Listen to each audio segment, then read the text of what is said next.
Praise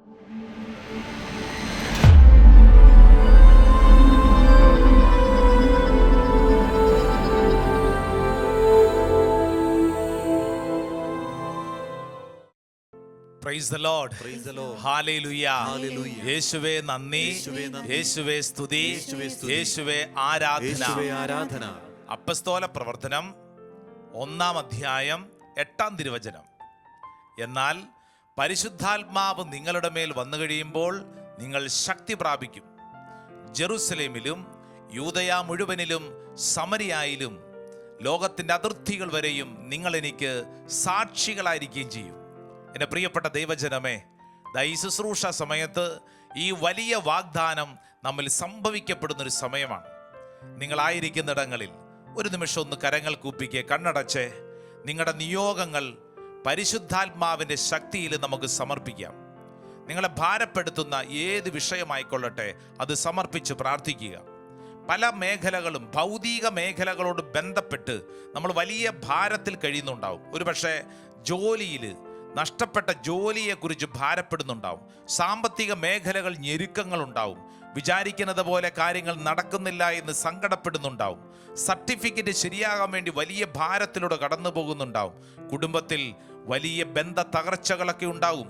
ഇതെല്ലാം കർത്താവെ ഈ അൾത്താരയിൽ സമർപ്പിക്കുന്നു. കരങ്ങൾ കൂപ്പി ദൈവസന്നിധിയിൽ ഈ നിയോഗം സമർപ്പിച്ച് അപ്പസ്തോല പ്രവർത്തനം 1:8 എൻ്റെ ഈ ശുശ്രൂഷ സമയത്തിൽ വെളിപ്പെടണമേ എന്ന് ഓരോ വ്യക്തിയും ആഗ്രഹിച്ച് പ്രാർത്ഥിക്കട്ടെ. കർത്താവെ, ഞാൻ പ്രാർത്ഥിക്കുന്ന സമയത്ത് എന്നിൽ ഇത് സംഭവിക്കപ്പെടട്ടെ. ഓരോ വ്യക്തിയും ആഗ്രഹിക്കട്ടെ.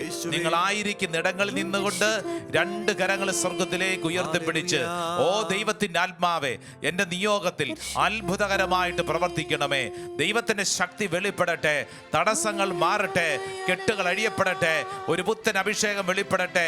സകല ശാപങ്ങളും പീഡകളും പാരമ്പര്യ രോഗപീഠകളും ഓ ദൈവത്തിന്റെ ആത്മാവ് എടുത്തു മാറ്റട്ടെ. കരങ്ങൾ ഉയർത്തി സ്തുതിച്ചു പ്രാർത്ഥിക്കുന്നു. ഹല്ലേലൂയ. ഓ ദൈവമേ, സ്തുതിക്കുന്നു. ദൈവത്തിന്റെ ആത്മാവ് ഇടപെടട്ടെ. ഒരു പുത്തൻ അഭിഷേകം സംഭവിക്കപ്പെടട്ടെ. പരിശുദ്ധാത്മാവെ, ശക്തി പകരണം. ഈ ദൈവജനത്തിന്റെ മേൽ ശക്തി വെളിപ്പെടണം. ആഗ്രഹിച്ച് പ്രാർത്ഥിക്കട്ടെ. കൈയടിച്ചേ. പരിശുദ്ധാത്മാവേ, ശക്തി പകർന്നിടണേ. ആമേൻ. പരിശുദ്ധാത്മാവേ, ശക്തി പകർന്നിടണേ. അവിടുത്തെ ബലം ഞങ്ങൾക്ക് ആവശ്യമാണ്. കർത്താവേ നീ അറിയും. ഒന്ന് പാടിക്കേ. അവിടുത്തെ ബലം ഞങ്ങൾക്ക് ആവശ്യം. കർത്താവേ,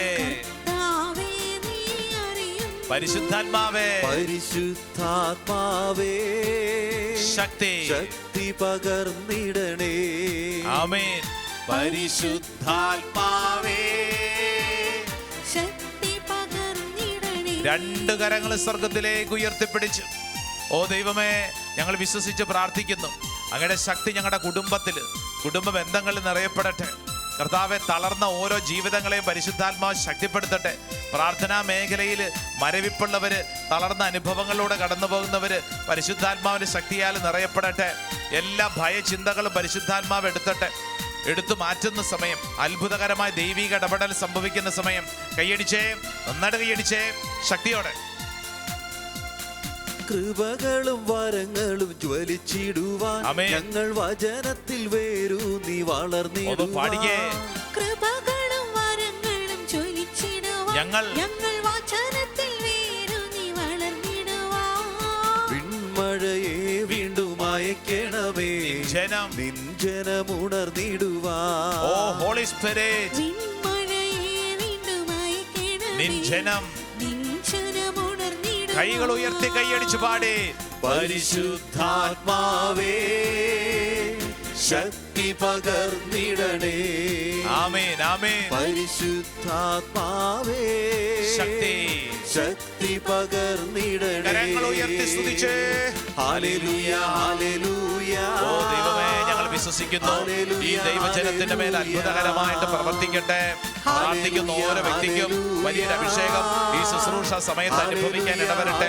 എല്ലാ തിന്മയുടെ കെട്ടുകളും കർത്താവ് എടുത്തു മാറ്റട്ടെ. തലയ്ക്കകത്ത് കയറിയിരിക്കുന്ന സകല പൈശാചിക ശക്തികളും യേശുവിന്റെ അത്ഭുത ശക്തിയാൽ എടുത്തു മാറ്റപ്പെടട്ടെ. കർത്താവെ, കുടുംബങ്ങളിലുള്ള തടസ്സങ്ങൾ കർത്താവ് മാറ്റട്ടെ. വിവാഹ തടസ്സം കർത്താവ് എടുത്തു മാറ്റട്ടെ. കുഞ്ഞില്ലാത്തതിന്റെ ദുഃഖത്തിൽ കർത്താവ് ഇടപെടട്ടെ. ജോലി മേഖലയിൽ തടസ്സങ്ങൾ കർത്താവ് എടുത്തു മാറ്റട്ടെ. ഒരു പുതിയ അഭിഷേകം ചൊരിയപ്പെടട്ടെ. കർത്താവിന്റെ ആത്മാവ് ഇടപെടട്ടെ. സ്ഥലം വിൽപ്പനയോട് ബന്ധപ്പെട്ട് ഭാരിക്കുന്നവര്, കുടുംബത്തിൽ ഒരു വീട് പണിയാൻ ആഗ്രഹിച്ചിട്ട് പൂർത്തിയാക്കാൻ പറ്റാത്തവര് സമർപ്പിച്ച് പ്രാർത്ഥിക്കുന്നു. കർത്താവിന്റെ ആത്മാവ് ഓരോ വ്യക്തിയിലും നിറയട്ടെ.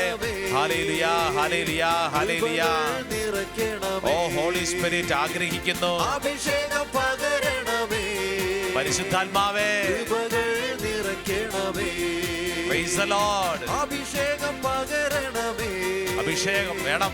കൃപകൾ നിറയ്ക്കണമേ. Praise the Lord. Praise the Lord. Hallelujah. പ്രിയപ്പെട്ടവരെ, പരിശുദ്ധാത്മാവ് നിങ്ങളുടെ മേൽ വന്നു കഴിയുമ്പോൾ നിങ്ങൾ ശക്തി പ്രാപിക്കും. Yes, we claim.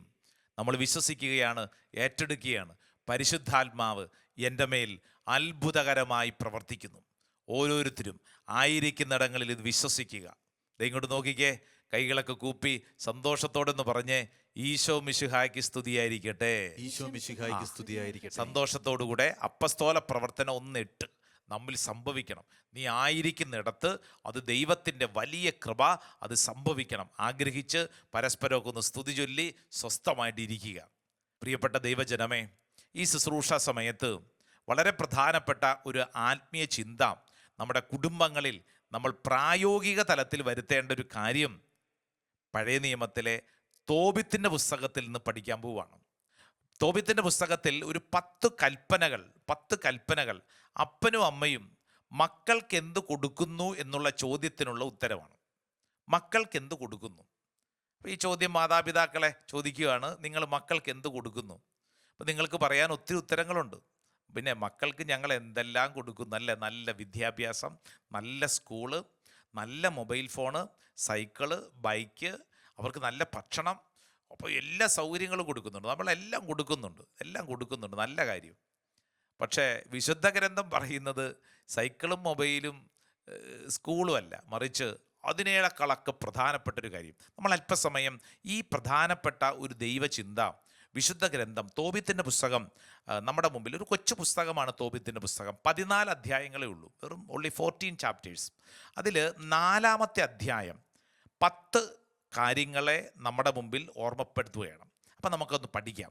അപ്പോൾ തോബിയാസിനോട് തോബിത്ത് പറഞ്ഞു കൊടുക്കുവാണ്. വായിച്ചേ, 4-ാം അധ്യായം അതിൻ്റെ 3ഉം 4ഉം തിരുവചനം. 3-ാം തിരുവചനം ഇങ്ങനെയാണ്: അവൻ മകനെ വിളിച്ചു പറഞ്ഞു, മകനെ, ഞാൻ മരിക്കുമ്പോൾ എന്നെ സംസ്കരിക്കുക. നിന്റെ അമ്മയുടെ കാര്യം ഒരിക്കലും മറക്കരുത്. ജീവിതകാലം മുഴുവൻ അവളെ ആദരിക്കണം. അമ്മയുടെ ഹിതം നോക്കണം. ഒരിക്കലും അവളെ വേദനിപ്പിക്കരുത്. മകനെ, നിന്നെ ഉദരത്തിൽ വഹിക്കുന്ന കാലത്ത് അവൾ നിനക്ക് വേണ്ടി വളരെ അപകടങ്ങൾ നേരിട്ടിട്ടുണ്ടെന്ന് ഓർക്കണം. മരിക്കുമ്പോൾ അവളെ എനിക്ക് സമീപം അതേ ശവകുടീരത്തിൽ സംസ്കരിക്കണം. തോബിയാസിനോട് പറഞ്ഞ പ്രധാനപ്പെട്ട കാര്യം, മകനെ, നിന്റെ അമ്മയുടെ കാര്യം ഒരിക്കലും മറക്കരുത്. അമ്മയുടെ കാര്യം ഒരിക്കലും മറക്കരുത്. ഒരപ്പൻ മകനെ പഠിപ്പിക്കുക, മകനെ, എടാ, നീ അമ്മയെ മറക്കരുത്. ഇത് അമ്മയെ മറക്കരുതെന്ന് മാത്രമല്ല, അപ്പനെയും മറക്കരുത്. മാതാപിതാക്കളെ കുറിച്ചുള്ളൊരു ശ്രദ്ധ. എൻ്റെ പ്രിയപ്പെട്ട മാതാപിതാക്കളെ, നമ്മൾ മക്കൾക്ക് എന്താ കൊടുക്കേണ്ടെന്നറിയോ? ആ മക്കളെ പഠിപ്പിച്ചു കൊടുക്കണം മാതാപിതാക്കളുടെ വിലയെക്കുറിച്ച്. അനേക കുടുംബങ്ങളിൽ പ്രായമെത്തിയ അനേക മാതാപിതാക്കൾ സങ്കടക്കടലിലാണ്. ഇവിടെ ഈ ശുശ്രൂഷ കേട്ടുകൊണ്ടിരിക്കുമ്പോൾ ചില കുടുംബങ്ങളിലെ കണ്ണുനീരതല്ലേ? നിന്റെ അപ്പനും അമ്മയും നിനക്ക് ഭാരമാണോ? എന്നു മുതലാണ് നിനക്ക് ഭാരമായിട്ട് തോന്നിയത്? തോബിയാസിനോട് പറഞ്ഞു, മകനെ, നിന്റെ അമ്മയെ നീ മറക്കരുത്. അവളെ നീ വേദനിപ്പിക്കരുത്. എഴുതിയെടുത്ത് പഠിച്ചോണം. രണ്ടാമതായിട്ട് തോബിത്ത് പഠിപ്പിച്ചൊരു കാര്യം, തോബിത്തിൻ്റെ തന്നെ പുസ്തകം 4-ാം അധ്യായം അതിൻ്റെ 5-ാം തിരുവചനം. മകനെ, ജീവിതകാലം മുഴുവൻ നമ്മുടെ ദൈവമായ കർത്താവിനെ ഓർക്കുക. ഒരിക്കലും പാപം ചെയ്യുകയോ അവിടുത്തെ കൽപ്പനകൾ ലംഘിക്കുകയോ അരുത്. ജീവിതകാലം മുഴുവൻ നിന്റെ പ്രവൃത്തികൾ നീതിനിഷ്ഠമായിരിക്കട്ടെ, അനീതി പ്രവർത്തിക്കരുത്. തിരുവചനത്തിൽ നമ്മളെ ഓർമ്മപ്പെടുത്തുകയാണ്, മകനെ, നീ കർത്താവിനെ മറന്നേക്കല്ലേ. നിന്റെ ദൈവമായ കർത്താവിനെ നീ ഓർക്കണം. പള്ളിയിൽ പോകണം, പ്രാർത്ഥിക്കണം, കുടുംബ പ്രാർത്ഥന വേണമെന്നൊക്കെ പറയുമ്പോൾ ഇത് മക്കൾക്ക് പുച്ഛമായിരിക്കും അല്ലേ? പ്രിയപ്പെട്ട മക്കളെ, ഇതാ തോബിത്ത് തോബിയാസിനോട് പറഞ്ഞ കാര്യം ഓരോ മക്കളും സ്വീകരിക്കേണ്ട കാര്യം എന്താണെന്നറിയാവോ? ദൈവവിചാരം വേണം. മൂന്നാമതായിട്ട് പഠിപ്പിക്കുന്ന കാര്യം, തോബിത്തിൻ്റെ പുസ്തകം 4-ാം അധ്യായം 8, 9, 10 തിരുവചനം വളരെ പ്രധാനപ്പെട്ടൊരു കാര്യമാണ്. 8-ാം തിരുവചനം പറയുന്നു, സമ്പത്തേറുമ്പോൾ അതനുസരിച്ച് ദാനം ചെയ്യുക, കുറച്ചേ ഉള്ളുവെങ്കിൽ അതനുസരിച്ച് ദാനം ചെയ്യാൻ മടിക്കരുത്. ദരിദ്രകാലത്ത് ഒരു നല്ല സമ്പാദ്യം നേടിവെക്കുകയായിരിക്കും നീ അതുവഴി ചെയ്യുന്നത്. എന്തെന്നാൽ ദാനധർമ്മം മൃത്യുവിൽ നിന്ന് രക്ഷിക്കുകയും അന്ധകാരത്തിൽ പെടുന്നതിൽ നിന്ന് കാത്തുകൊള്ളുകയും ചെയ്യുന്നു. ദാനധർമ്മം മറ്റുള്ളവർക്ക് കൊടുക്കണമെന്ന് മക്കളെ പഠിപ്പിക്കണം. മാതാപിതാക്കളെ, മക്കളെ പഠിപ്പിക്കണം, കൊടുക്കാൻ പഠിപ്പിക്കണം. ഇങ്ങോട്ട് പോരട്ടെ, ഇതാണ് പലരുടെയും ചിന്ത അല്ലേ? തൂമ്പായുടെ സ്വഭാവം, ഇങ്ങോട്ട് പോരട്ടെ. പ്രത്യേകിച്ച് ഇന്ന് കുടുംബങ്ങളിലൊക്കെ ഒരെണ്ണൊക്കെ അല്ലേ ഉള്ളൂ മക്കൾ അല്ലേ? ഒരു മകൻ, ഒരു മകൾ. അപ്പോൾ ഇത് ഇവരുടെ ചിന്ത, ഇവരുടെ ഒരു വളർച്ചയിൽ എൻ്റെ കാര്യം. വചനം പറയുകയാണ്, മറ്റുള്ളവരെക്കുറിച്ചൊരു ശ്രദ്ധ വേണം, ദാനധർമ്മം ചെയ്യണം. ചിലർ ചിന്തിക്കുന്നുണ്ട്, എല്ലാം തികഞ്ഞിട്ട് ഞാൻ ദാനധർമ്മം ചെയ്യാം, എനിക്കാദ്യം തികയട്ടെ. അങ്ങനെ ഒരു ദിവസമുണ്ടോ? എല്ലാം തികഞ്ഞിട്ട് മറ്റുള്ളവർക്ക് കൊടുക്കാമെന്ന് കരുതിയാൽ അങ്ങനെ ഒരു ദിവസമില്ല. മറ്റുള്ളവരെക്കുറിച്ച് ശ്രദ്ധയുണ്ടാവണം, വേദനിച്ച് കൊടുക്കാനുള്ളൊരു മനസ്സുണ്ടാവണം. മാതാപിതാക്കളെ, മക്കളെ പഠിപ്പിക്കേണ്ട കാര്യമാണ് തോബിത്ത് തോബിയാസിനോട് പറഞ്ഞത്, ദാനധർമ്മം ചെയ്യുക. 4-ാമത്തെ കാര്യം, തോബിത്തിൻ്റെ പുസ്തകം 4-ാം അധ്യായം അതിൻ്റെ 12-ാം തിരുവചനം പഠിപ്പിക്കുകയാണ്. വളരെ പ്രധാനപ്പെട്ട ഒരു കാര്യമാണ് വചനം പഠിപ്പിക്കുന്നത്. എല്ലാത്തരം അധാർമികതയിൽ നിന്ന് നിന്നെ കാത്തുകൊള്ളുക, നിന്റെ പൂർവീകരുടെ ഗോത്രത്തിൽ നിന്ന് മാത്രം ഭാര്യയെ സ്വീകരിക്കുക, അന്യജനതകളിൽ നിന്ന് വിവാഹം കഴിക്കരുത്, നാം പ്രവാചകന്മാരുടെ സന്തതികളാണ്. കണ്ടോ, ഒരു കാര്യം പറയുന്നത് കൃത്യമായിട്ട് ഈ കാലഘട്ടത്തിലെ തലമുറകൾ ശ്രദ്ധിക്കണേ. ഈ കാലഘട്ടത്തിൻ്റെ ചിന്താഗതികളോടാണ് തോബിത്ത് പറയുന്നത്, എൻ്റെ മകനെ, നീ ശ്രദ്ധിക്കണം. നിന്റെ വിശ്വാസ അനുഭവത്തെ നഷ്ടപ്പെടുത്തുന്ന ബന്ധങ്ങളിലേക്ക് പോയേക്കരുത്. അത് വിവാഹം മാത്രമല്ല, കൂട്ടുകെട്ടൊക്കെ ശ്രദ്ധിക്കണം. നിന്റെ വിശ്വാസ മേഖലകളെ നഷ്ടപ്പെടുത്തുന്ന, ഭാരപ്പെടുത്തുന്ന ബന്ധങ്ങളിലേക്ക് പോയേക്കരുത്. എൻ്റെ വിശ്വാസമാണ് വലുത്, എൻ്റെ ഈശോയാണ് വലുത്. ഇങ്ങനെ പറയാനുള്ള ധൈര്യം ഈ ശുശ്രൂഷയിൽ പങ്കെടുക്കുന്ന ഓരോരുത്തരും ദൈവവചനം, ഞാൻ പറയുന്നതല്ല, ദൈവവചനം നമ്മളെ പഠിപ്പിക്കുന്നു, കൃത്യമായിട്ട് പഠിപ്പിക്കുന്നത് എന്താ? നിന്റെ ജീവിതത്തിൽ നിന്റെ വിശ്വാസം നഷ്ടപ്പെടുത്തുന്ന ബന്ധങ്ങളിലേക്ക് പോയേക്കരുത്. 5-ാമതായിട്ട് പഠിപ്പിക്കുന്നത് തോബിത്തിൻ്റെ പുസ്തകം 4-ാം അധ്യായം അതിൻ്റെ 5-ാം തിരുവചനത്തിൻ്റെ 2-ാം ഭാഗമാണ്. ജീവിതകാലം മുഴുവൻ നിന്റെ പ്രവർത്തികൾ നീതിനിഷ്ഠമായിരിക്കട്ടെ, അനീതി പ്രവർത്തിക്കരുത്. സത്യസന്ധമായിരിക്കണം. നാട്ടുകാരങ്ങനെ ചെയ്യുന്നു, കൂട്ടുകാരിങ്ങനെ ചെയ്യുന്നു, നാട്ടുനടപ്പ് ഇങ്ങനെയല്ലേ, ആയിക്കോട്ടെ. പക്ഷേ നമ്മളങ്ങനെയല്ല. നമുക്ക് വചനം നൽകുന്നൊരു ബലമുണ്ട്. നിന്റെ ജീവിതത്തിൽ നീ എങ്ങനെ ആയിരിക്കണമെന്ന് നാട്ടുകാരല്ല, യൂട്യൂബല്ല, ഇൻസ്റ്റാഗ്രാം റീൽസ് അല്ല പഠിപ്പിക്കുന്നത്. മറിച്ച് ദൈവവചനം നമ്മളെ പഠിപ്പിക്കുകയാണ്. നീ എങ്ങനെ ജീവിക്കണം, എങ്ങനെ നീതിനിഷ്ഠമായിരിക്കണം, നീതി കൈവിടരുത്. 6-ാമതായിട്ട് ദൈവവചനം പഠിപ്പിക്കുന്ന വഴി തോബിത്തിൻ്റെ പുസ്തകം 4-ാം അധ്യായം അതിൻ്റെ 13-ാം തിരുവചനം. അതിനാൽ മകനെ, നിന്റെ സഹോദരന്മാരെ സ്നേഹിക്കണം, നിന്റെ ചാർച്ചക്കാരിൽ നിന്ന്, നിന്റെ ജനത്തിൻ്റെ മക്കളിൽ നിന്ന് ഭാര്യയെ സ്വീകരിക്കാതെ അവരെ നിന്ദിക്കരുത്. അഹങ്കാരം വിനാശവും അപക്വതയും വരുത്തും, അലസത നാശത്തിനും പട്ടിണിക്കും നിദാനമാവുന്ന. കാരണം അലസതയാണ് ദാരിദ്ര്യത്തിൻ്റെ മാതാവ്. അതായത് തിരുവചനത്തിൽ ഓർമ്മപ്പെടുത്തുകയാണ് നിന്റെ ബന്ധുക്കളെക്കുറിച്ച്, നിന്റെ ചാർച്ചക്കാരെക്കുറിച്ച് വചനം പഠിപ്പിക്കുന്നത്. അതിനാൽ മകനെ, നിന്റെ സഹോദരന്മാരെ സ്നേഹിക്കണം, നിന്റെ ചാർച്ചക്കാരിൽ നിന്ന്, നിന്റെ ജനത്തിൻ്റെ മക്കളിൽ നിന്ന്. കണ്ടോ, അതായത് ബന്ധുക്കളെയൊക്കെ സ്നേഹിക്കണോ. നിന്റെ കുടുംബ ബന്ധം അത് പ്രധാനപ്പെട്ടതാണ്. നീ ഒറ്റയ്ക്കല്ലെന്ന്, നിനക്കൊരു ബന്ധമുണ്ട്. ബന്ധങ്ങൾ, നിന്റെ ബന്ധങ്ങളെക്കുറിച്ചൊക്കെ ഒരു ശ്രദ്ധയുണ്ടായിരിക്കണം. അതിനെന്ത് ചെയ്യണം? മാതാപിതാക്കളെ, ഇടയ്ക്ക് മക്കളെയൊക്കെ നമ്മുടെ ബന്ധു വീടുകളിലൊക്കെ കൊണ്ടുപോകണം. അവരെയൊക്കെ പഠിപ്പിക്കണം. പ്രത്യേകിച്ച് ഇന്ന് തലമുറ കുറഞ്ഞ് വീട്ടിൽ ഒരാൾ രണ്ടാളൊക്കെ ഉള്ളല്ലോ. അപ്പോൾ അവരെയും കൊണ്ട് എന്ത് ചെയ്യണം? അവരെയും കൊണ്ട് നമ്മുടെ കുടുംബത്തെക്കുറിച്ചൊക്കെ പഠിപ്പിക്കണം. നമ്മുടെ കുടുംബങ്ങളിൽ 8ഉം 10ഉം 12ഉം ഒക്കെ തലമുറയുണ്ടായിരുന്ന ഒരു കുടുംബമാടാ എന്ന്, അങ്ങനത്തെ ഒരു കുടുംബമാടി എന്ന് മക്കളെ പഠിപ്പിക്കണം. നമ്മുടെ ബന്ധുജനങ്ങളെക്കുറിച്ച് ഒരു കൃത്യത മക്കൾക്ക് കൊടുക്കണം. അടുത്ത തലമുറയ്ക്ക് നമ്മൾ പറഞ്ഞു കൊടുക്കണം. 7ാമതായിട്ട് പഠിപ്പിക്കുന്ന കാര്യം, തോബിത്തിൻ്റെ പുസ്തകം 4-ാം അധ്യായം 13-ാം തിരുവചനത്തിൻ്റെ 2ാം ഭാഗത്തിൽ നമ്മൾ ശ്രദ്ധിച്ച് വായിച്ച വചനമാണ് ഇങ്ങനെയാണ്: അലസത നാശത്തിനും പട്ടിണിക്ക് നിദാനമാകുന്നു. കാരണം അലസതയാണ് ദാരിദ്ര്യത്തിൻ്റെ മാതാവ്. അലസത പാടില്ല. മക്കളെ പഠിപ്പിക്കണം, അലസത പാടില്ല, അല്ലേ? പ്രത്യേകിച്ച് കൊറോണയ്ക്കൊക്കെ ശേഷം ജീവിതശൈലി അങ്ങോട്ട് മാറി. രാത്രി മുഴുവൻ ഇരുന്നുകൊണ്ട് നമ്മൾ എന്ത് പണിയും ചെയ്യും, അല്ലേ? പ്രത്യേകിച്ചിലൊക്കെ സിനിമ കണ്ടുകൊണ്ടിരിക്കും, യൂട്യൂബ് റീൽസ് അതെല്ലാം കണ്ടുകൊണ്ടിരിക്കും. എന്നിട്ട് പകൽ മുഴുവൻ കിടന്നുറങ്ങും. കൊറോണ കാലത്ത് തുടങ്ങിയ ചില ശൈലികളാണ്. രാത്രികാലങ്ങൾ കൂടുതൽ സമയം ഇരിക്കുക, പകൽ സമയത്ത് ഉറങ്ങുന്നു. അലസതയുടെ ഒരു ലക്ഷണമായിട്ട് അതങ്ങോട്ട് മാറും. അതോടൊപ്പം തന്നെ നമ്മുടെ സ്വഭാവത്തിൽ തന്നെ ഉണർവ് ഉന്മേഷവും വേണം. അലസത, വിചാരിച്ച കാര്യങ്ങൾ നടന്നില്ല, എന്നാൽ പിന്നെ ഇനി ഒന്നും വേണ്ട എന്നും പറഞ്ഞ് മാറിയിരിക്കുകയല്ല, മറിച്ച് ഉണർവോടുകൂടെ ജീവിക്കാൻ മക്കളെ പഠിപ്പിക്കണം. അടുത്തതായി 8ാമതായിട്ട് പഠിപ്പിക്കുന്ന കാര്യം 4-ാം അധ്യായം 14-ാം തിരുവചനം പഠിപ്പിക്കുകയാണ്. വേല ചെയ്യുന്നവൻ്റെ കൂലി പിറ്റേ ദിവസത്തേക്ക് നീട്ടിവെക്കരുത്, അതായത് ദിവസം തന്നെ കൊടുത്തു തീർക്കുക. ദൈവ ശുശ്രൂഷ ചെയ്താൽ പ്രതിഫലം ലഭിക്കും. മകനെ, എല്ലാ പ്രവൃത്തികളും ശ്രദ്ധാപൂർവം ചെയ്യുക. ദൈവപ്രവർത്തികൾ ദൈവകാര്യങ്ങൾ ചെയ്യാൻ പഠിക്കണം. ട്രെയിനിങ് വീട്ടിൽ നിന്ന് കൊടുക്കണം. ദൈവപ്രവർത്തികൾ, പള്ളിയുടെ കാര്യങ്ങൾ, പള്ളിയുടെ സംഘടനകൾ, പള്ളിയുടെ പ്രവർത്തനങ്ങളോടൊക്കെ ഒരു ബന്ധം വേണമെന്ന്. അപ്രകാരം പള്ളിയോട്, ദേവാലയത്തോട് നമുക്കൊരു ബന്ധമുണ്ടെങ്കിൽ ആ ദേവാലയത്തോട് ചേർന്ന് നിൽക്കാൻ അവർക്കെന്നും ഒരു കൃപ കിട്ടും. മാതാപിതാക്കളെ പള്ളിയോടും ദൈവകാര്യങ്ങളും, മക്കൾ ചിലപ്പോൾ പല പഠനങ്ങളൊക്കെ ആയിട്ട് പുറത്തൊക്കെ ആയിരിക്കും. അവരൊക്കെ വരുമ്പോൾ അവരെ ഇടവകപ്പള്ളിയിൽ കൊണ്ടുപോയി അച്ഛന്മാരെ പരിചയപ്പെടുത്തണം. പള്ളിയുടെ കാര്യങ്ങൾ, സംഘടനകൾ, സിസ്റ്റേഴ്സ്, അങ്ങനെ ദൈവകാര്യങ്ങളിൽ അവർക്കൊരു ഇൻവോൾവ്മെൻറ്റ് കൊടുക്കണം. ഞായറാഴ്ചകളിൽ പോലും ട്യൂഷന് വിടുകയും സ്പെഷ്യൽ കോച്ചിങ്ങിനെ കൊടുക്കുകയും ചെയ്യുന്ന മാതാപിതാക്കളെ ശ്രദ്ധിക്കണം. അപകടകരമായ കാര്യമാണ്.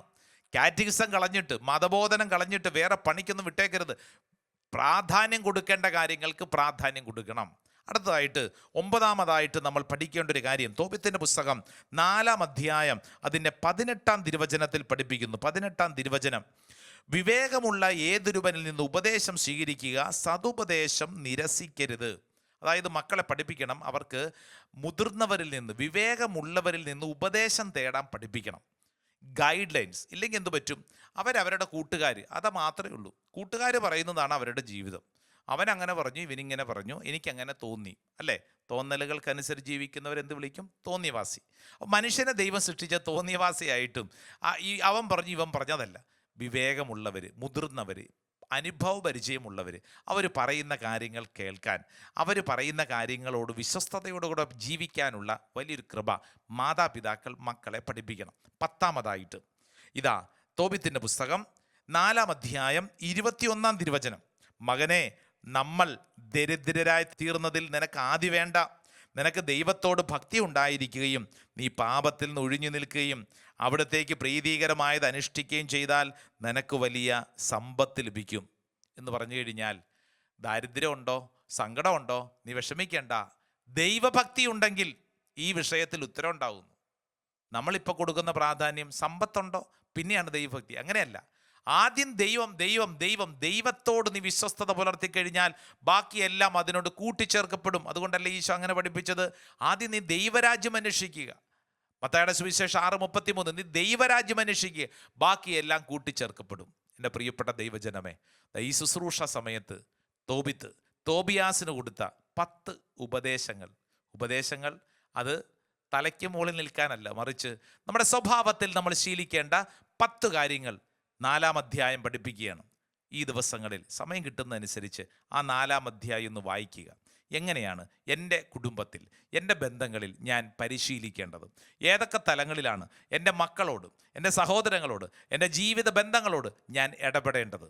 ദൈവത്തിൻ്റെ ആത്മാവ് നമ്മളെ പഠിപ്പിക്കും. ആരാധന സമയത്ത് നമുക്ക് ഒരുമിച്ച് ഈ വലിയ കൃപ നമ്മുടെ കുടുംബത്തിൽ നിറയുന്നതിന് വേണ്ടി പ്രാർത്ഥിക്കാം. ആമേൻ. ആമേൻ.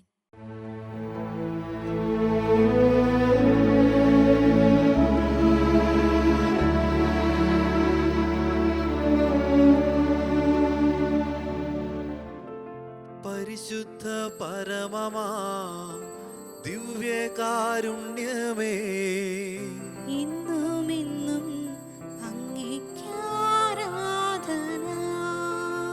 പരിശുദ്ധ പരമമാ ദിവ്യകാരുണ്യമേ ഇന്നും ഇന്നും അങ്ങേക്കാരാധന. പരിശുദ്ധ പരമമാ ദിവ്യകാരുണ്യമേ ഇന്നും ഇന്നും അങ്ങേക്കാരാധന. രണ്ട് കരങ്ങൾ സ്വർഗത്തിലേക്ക് ഉയർത്തുന്ന സ്തുതിച്ചൊന്ന് പ്രാർത്ഥിക്കട്ടെ. Hallelujah, hallelujah, hallelujah. ദൈവമേ സ്തുതിക്കുന്നു, സ്തുതിക്കുന്നു, സ്തുതിക്കുന്നു. ആരാധന, ആരാധന, ആരാധന, ആരാധന. ഓ ദൈവമേ സ്തുതിച്ച് പ്രാർത്ഥിക്കുന്നു. ആരാധന കർത്താവേ, അങ്ങേക്ക് ആരാധന കർത്താവേ, അങ്ങേക്ക് ആരാധന, ആരാധന, അങ്ങേക്ക് ആരാധന. Price the Lord, price the Lord. Hallelujah. Hallelujah. പ്രിയപ്പെട്ട ദൈവജനമേ, പരിശുദ്ധ അൽത്താരയുടെ മുമ്പിൽ വളരെ പ്രത്യേകിച്ച് ഈ ശുശ്രൂഷയിൽ പങ്കെടുക്കുന്ന മാതാപിതാക്കളെ നിങ്ങൾക്ക് വേണ്ടി ഞങ്ങൾ പ്രാർത്ഥിക്കുകയാണ്. ഈ പരിശുദ്ധ അൽത്താര ചില കാര്യങ്ങൾ മാതാപിതാക്കളോട് ചോദിക്കുകയാണ്. മക്കൾക്ക് നിങ്ങൾ എന്താണ് സമ്മാനമായി നൽകുന്നത്? നമ്മൾ മക്കളെ പഠിപ്പിക്കാൻ പലതരത്തിൽ അവരെ സഹായിക്കുന്നു. എന്നാൽ ആധ്യാത്മിക ജീവിതത്തിൽ അവരുടെ വളർച്ചയിൽ എന്തെല്ലാം കാര്യങ്ങൾ മാതാപിതാക്കളെ നിങ്ങൾ മക്കൾക്ക് വേണ്ടി ചെയ്യുന്നു? വളരെ പ്രധാനപ്പെട്ടൊരു ചോദ്യം ഈ പരിശുദ്ധ അൽത്താര നമ്മളോട് ചോദിക്കുകയാണ്. സാധിക്കുന്ന എല്ലാവരും കരങ്ങൾ കൂപ്പി കണ്ണുകളടച്ച് ഈ പരിശുദ്ധ അൽത്താരയുടെ മുമ്പിൽ നമ്മുടെ കുടുംബത്തെ, ബന്ധങ്ങളെ സമർപ്പിച്ച് പ്രാർത്ഥിക്കാം. പലപ്പോഴും ദൈവത്തെയും ദൈവകാര്യങ്ങളെയും കുറിച്ചും അജ്ഞതയും അവഗണനയും നമ്മുടെ ഉള്ളിൽ കിടക്കുന്നു. യേശുവേ, ഈ പരിശുദ്ധ അൽത്താരയുടെ മുമ്പിൽ ഞങ്ങൾ ചിന്തിക്കുകയും പ്രാർത്ഥിക്കുകയും ധ്യാനിക്കുകയും ചെയ്യുന്നത് ഞങ്ങളുടെ കുടുംബ ബന്ധങ്ങളിൽ എത്രത്തോളം ദൈവത്തെയും ദൈവകാര്യങ്ങളെയും കൊടുക്കാൻ കടപ്പെട്ടവരാണ് ഞങ്ങൾ. പലപ്പോഴും കൊടുക്കേണ്ട പ്രാധാന്യം കൊടുക്കുന്നുണ്ടോ? കുടുംബ പ്രാർത്ഥന മുടക്കുന്നുണ്ടോ? ദേവാലയത്തിലെ പരിശുദ്ധ കുർബാനയിലെ ബലിയർപ്പണത്തിൽ നീ പങ്കെടുക്കാതിരിക്കുന്നുണ്ടോ? ദൈവകാര്യങ്ങളെ പുച്ഛത്തോടെ കണക്കാക്കുന്നുണ്ടോ?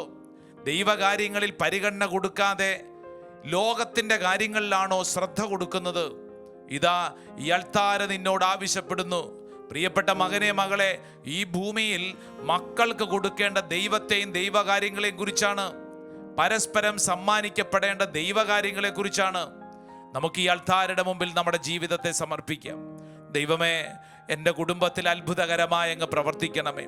പ്രത്യേകിച്ച് പ്രാർത്ഥിക്കുമ്പോൾ ഏതെങ്കിലും ഒക്കെ കുടുംബ ബന്ധങ്ങളിൽ തകർച്ചകൾ അനുഭവപ്പെടുന്നവർ, ഒരുപക്ഷെ ലോകത്തിൻ്റെ വലിയ വലിയ വിവരങ്ങളൊക്കെ കിട്ടി, പക്ഷേ ദൈവകാര്യങ്ങൾ കുറഞ്ഞുപോയി, അതിൻ്റെ പേരിൽ ഭാരങ്ങളുള്ള വ്യക്തികളും കുടുംബങ്ങളും ഉണ്ടാവും. ഒരുപക്ഷെ പ്രാർത്ഥിക്കുന്ന അനേക മാതാപിതാക്കൾക്ക് സങ്കടം ഉണ്ടാവും. ഞങ്ങളുടെ മക്കളുടെ ജീവിത രീതികൾ വേണ്ടത്ര ശരിയായ രീതിയിലല്ലല്ലോ, അവരെ ഓർത്ത് വിഷമിക്കുന്ന ഒത്തിരി മാതാപിതാക്കളുണ്ട്. സമർപ്പിച്ച് പ്രാർത്ഥിക്കുക. എൻ്റെ ദൈവമേ, എൻ്റെ കുടുംബം, എൻ്റെ മക്കൾ, എൻ്റെ മാതാപിതാക്കൾ, സഹോദരങ്ങൾ, ജീവിത വഴികളെ മുഴുവൻ ഈ അൽത്താരയിൽ സമർപ്പിക്കുകയാണ്. രണ്ട് കരങ്ങളും പരിശുദ്ധ അൽത്താരയുടെ നീട്ടിപ്പിടിച്ച് നമുക്കെല്ലാവർക്കും ഒന്ന് സ്തുതിച്ച് പ്രാർത്ഥിക്കാം. ആ നിയോഗങ്ങൾ ഈശോയ്ക്ക് കൊടുക്കാം. നമ്മുടെ ഉള്ളിലുള്ള വിഷമങ്ങൾ ഈശോട് പറയാം. ഏത് സങ്കടമാണോ ഉള്ളത് അത് ഈശോട് പറഞ്ഞ് പ്രാർത്ഥിക്കട്ടെ. മകന്റെ പേര് പറഞ്ഞ് പ്രാർത്ഥിക്കട്ടെ, മകളുടെ പേര് പറഞ്ഞ് പ്രാർത്ഥിക്കട്ടെ, നിന്റെ കുടുംബ അവസ്ഥ പറഞ്ഞ് പ്രാർത്ഥിക്കട്ടെ. ഒന്ന് സ്തുതിച്ചൊന്ന് പ്രാർത്ഥിച്ചേ. ഓ ദൈവമേ, സ്തുതിക്കുന്നു, സ്തുതിക്കുന്നു, സ്തുതിക്കുന്നു, സ്തുതിക്കുന്നു. ദൈവത്തിന്റെ ആത്മാവ് അത്ഭുതകരമായിട്ട് പ്രവർത്തിക്കട്ടെ. തടസ്സങ്ങൾ കർത്താവ് മാറ്റട്ടെ. ഒരു പുത്തൻ അഭിഷേകം എൻ്റെ കുടുംബത്തിൽ വെളിപ്പെടട്ടെ. സ്തുതിക്കുന്ന കർത്താവേ, സ്തുതിക്കുന്ന കർത്താവേ, ആരാധന കർത്താവേ, മഹത്വം കർത്താവേ, മഹത്വം കർത്താവേ, മഹത്വം കർത്താവേ. അനുഗ്രഹമാക്കണമേ നാഥ, അനുഗ്രഹമാക്കണമേ. ചേർന്ന് പ്രാർത്ഥിച്ച് പാടിക്കേ. അനുഗ്രഹമാക്കണമേ നാഥ, അനുഗ്രഹമാക്കണമേ. അനുഗ്രഹമാക്കണമേ. കരങ്ങൾ കൂപ്പി ഈശോയുടെ നേരെ നോക്കി ആശീർവാദം സ്വീകരിക്കുമ്പോൾ വിശ്വസിക്കണം, എൻ്റെ മേലും എൻ്റെ കുടുംബത്തിൻ്റെ മേലും കർത്താവ് നൽകുന്ന ആശീർവാദമാണ്. കുടുംബ ബന്ധങ്ങളെ വിശുദ്ധീകരിക്കുന്ന ദൈവത്തിന്റെ ആശീർവാദം സ്വീകരിക്കാം. ചേർന്ന് നമുക്ക് ഒരുമിച്ച് പ്രാർത്ഥിക്കാം. അനുഗ്രഹമാക്കണമേ കർത്താവേ, അനുഗ്രഹമാക്കണമേ നാഥ, അനുഗ്രഹമാക്കണമേ, അനുഗ്രഹമാക്കണമേ നാഥ, അനുഗ്രഹമാക്കണമേ,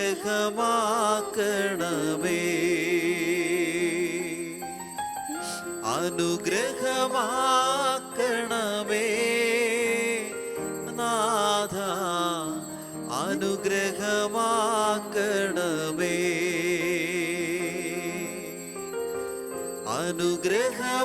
അനുഗ്രഹമാക്കണമേ നാഥ, അനുഗ്രഹമാക്കണമേ.